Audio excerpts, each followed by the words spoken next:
नमस्कार मित्रों, जय श्री राम, राधे राधे। आज मैं बात करता हूं कि इस कलयुग में इस भवसागर से हमें कौन निकाल सकता है।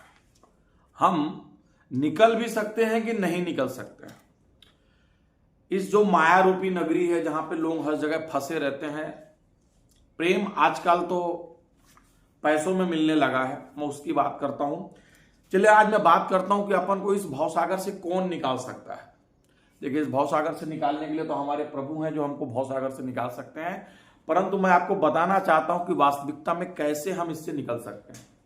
आज मैं बात करता हूं, एक नगर में एक महिला रहती थी जो बेचारी अपने भविष्य को लेकर बहुत ज्यादा चिंता में रहा करती थी कि हे भगवान, मेरा क्या होगा, मेरा भविष्य कैसा होगा, मेरे जो परिवारजन है वो कैसे होंगे। उसकी चिंता में वो बहुत ज्यादा विचलित रहती थी और इसी विषय को सोच सोच कर वह बहुत जल्दी चिंतित और परेशान हो जाया करती थी कि मेरा भविष्य क्या होगा, मेरे परिवार का भविष्य क्या होगा।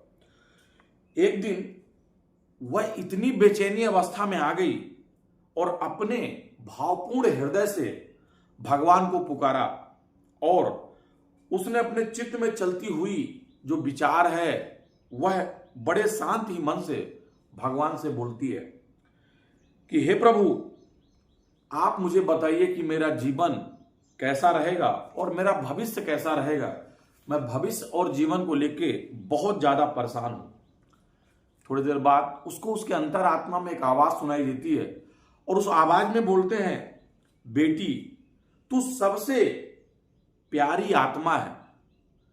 तू अंधकार में कितनी भी पर्दों के पीछे क्यों ना हो, पर मेरी नजरें से कभी तू दूर नहीं हो सकती है। ये उसके अंतरात्मा में एक आवाज है। जैसा ऐसा प्रतीक हुआ कि भगवान ने उसको बोला कि तू ही एक बहुत अच्छी आत्मा है और तू कहीं भी चली जा, परंतु तू कितने भी अंधकार में पर्दों के पीछे क्यों ना हो, परंतु मुझे या मुझसे कभी दूर नहीं होगी।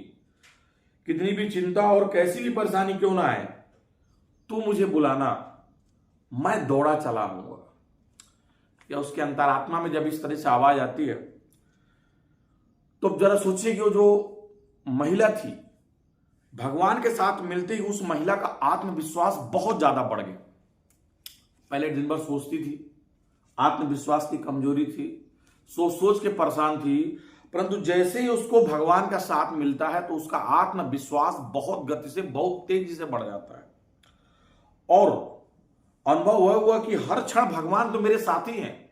उन्होंने कहा कि जब भी कोई तकलीफ, कोई तरह की समस्या होगी, मैं दौड़ा हुआ तुम्हारे पास चला आऊंगा। ऐसा करके इसके बाद जब उसके दिमाग से यह हट गया कि मेरा भविष्य क्या है और मेरे परिवार का भविष्य क्या जाएगा, क्योंकि उसको यह आत्मविश्वास हो गया कि जब भी मैं भगवान को बुलाऊंगी, भगवान उसी स्पीड से दौड़ते हुए मेरे पास चले आएंगे।